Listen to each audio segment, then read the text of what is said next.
Hello friends, myself Bhumika Parmar from Ashwamekh Vidyalaya. In last video we had seen Pythagoras property. अब ये जो Pythagoras property हम लोगों ने देखी उसके कुछ एग्जाम्पल्स जो हैं वो हम लोग आज देखने वाले हैं। तो उससे पहले हम लोग जो है वो पाइथागोरस प्रॉपर्टी जो है उसको अगेन रिकॉल कर लेते हैं।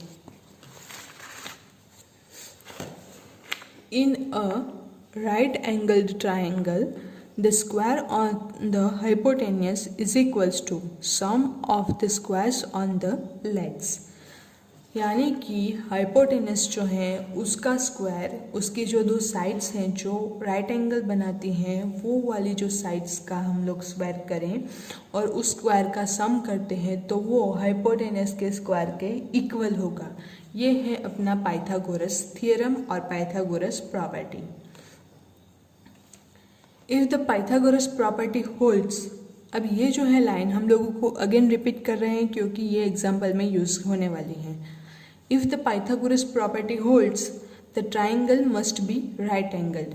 अगर पाइथागोरस प्रॉपर्टी जो है वो होल्ड होती हैं यानी कि वो सेटिस्फाइड होती हैं तो जो ट्राइंगल हम लोगों को मिलेगा वो ऑलवेज राइट एंगल्ड ही मिलेगा। Determine whether the triangle whose lengths of sides are 3 cm, 4 cm and 5 cm is a right angled triangle or not। तो ये जो साइजेस हैं हम लोगों के पास 3 cm, 4 cm एंड 5 cm, ये तीनों साइड्स मिलके राइट एंगल ट्राइंगल जो है वो बनाती हैं या नहीं वो हम लोगों को फाइंड करना है। तो वो फाइंड करने के लिए हम लोग क्या करेंगे, ये जो तीनों साइड्स हैं 3 cm, 4 cm एंड 5 cm, तो इन तीनों साइड का हम लोग स्क्वायर करेंगे। अब स्क्वायर करेंगे मतलब क्या, तो ये जो सारी की सारी साइड्स हैं उसको सेम नंबर से मल्टीप्लाई करेंगे। 3 का स्क्वायर यानी कि 3 को हम लोग अगेन 3 से ही मल्टीप्लाई करेंगे। सो ये जो है 3 3s are 9 cm square. Next हम लोगों के पास है 4, तो 4 का अगर हम लोग स्क्वायर करते हैं तो 4 into 4, so 4 4s are 16 and 5 को अगर हम लोग लें तो 5 मल्टीप्लाई विथ 5, इसका स्क्वायर लेना यानी कि सेम नंबर के साथ multiplication, so 5 multiply with 5 it will give you 25। अब एक जो है हम लोगों को मिलता है 9, दूसरा 16 एंड तीसरा 25। अब पाइथागोरस प्रॉपर्टी में क्या है कि दो साइड का हम लोग स्क्वायर करते हैं, दो साइड का जो है कोई भी दो साइड्स हम लोग लें उसका स्क्वायर करें, उसके बाद उन दोनों साइड का सम करें तो हम लोगों को तीसरी जो साइड है उसके स्क्वायर के इक्वल मिलेगा। तो हम लोग क्या करते हैं, ये जो 25 है तो 25 एंड 9 16 का अगर हम लोग स्क्वायर सम करते हैं तो वो कोई भी पॉसिबिलिटी नहीं है कि वो सम जो है वो 9 आए। अगेन 25 एंड 9 का अगर हम लोग सम करें, किसी भी दो साइड्स का हम लोग उसका सम करना होगा ना, तो अगर 25 एंड 9 का हम लोग सम करें तो उसकी भी कोई पॉसिबिलिटी नहीं है कि आंसर जो है वो 16 आए। तो हम लोगों के पास लास्ट जो चॉइस बचती है वो कौन सी है, 9 का सम करते हैं 16 के साथ, सो 9 + 16 इट विल गिव यू 25। तो दो साइड का हम लोगों ने सम किया, स्क्वायर करके फिर सम किया तो हम लोगों को तीसरी साइड के स्क्वायर के इक्वल मिला, यानी कि ये जो ट्राइंगल है 3 4 एंड 5 cm साइड्स वाला तो ये राइट एंगल्ड ट्राइंगल है। देयरफॉर यहाँ पे हम लोग देख सकते हैं वी फाइंड दैट 3 स्क्वायर यानी कि 9 प्लस 4 स्क्वायर यानी कि 16 इज इक्वल्स टू 5 स्क्वायर यानी कि 25। तो ये जो है हम लोगों को मिलता है, so the triangle is right angled. Next है एग्जाम्पल 6। अब उसके ऊपर एक नोट दी गई है, in any right angled triangle यानी कि कोई भी राइट एंगल ट्राइंगल में the hypotenuse happens to be the longest side. तो हाइपोटेनस जो है वो लॉन्गेस्ट साइड होगी, लंबी वाली जो साइड है वो होगी। ये एग्जाम्पल अगर हम लोग दें तो दो साइड्स का सम करें हम लोग तो हाइपोटेनस के स्क्वायर का इक्वल मिलता है। यानी कि ये जो है वो 5 सेंटीमीटर वाला वो हाइपोटेनियस हुआ। तो 3, 4 एंड 5 इसमें सबसे ज़्यादा लेंथ किसकी है? 5 की, यानी कि 5 जो है वो हाइपोटेनियस है। तो इसका मतलब क्या हुआ कि हाइपोटेनियस जो है वो सबसे लंबा वाला होगा। It is the longest side. Next हम लोग देखते हैं एग्जाम्पल 6। तो एग्जाम्पल 6 में क्या कहा गया है? Triangle ABC is right angled at C। Triangle ABC जो है वो राइट एंगल है। यहाँ पे हम लोगों के पास फिगर ड्रॉ करके दी गई है, उससे हम लोगों को समझने में आसानी होगी। If AC is equals to 5 centimetre, AC जो है, C जो है वो राइट एंगल है, यानी कि ये यहाँ पे आएगा C। अब AC एक साइड जो है इसका नाप है 5 centimetre. BC is equals to 12 centimetre.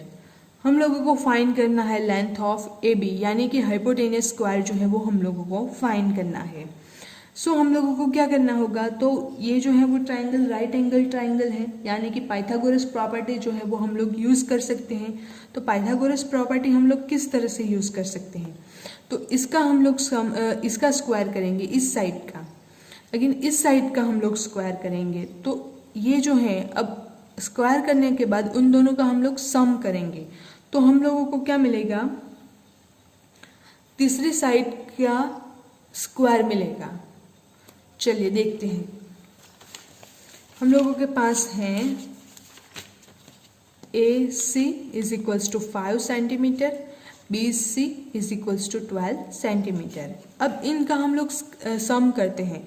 So AC square पहले हम लोग करेंगे। सो 5 इंटू 5 इक्वल टू 25।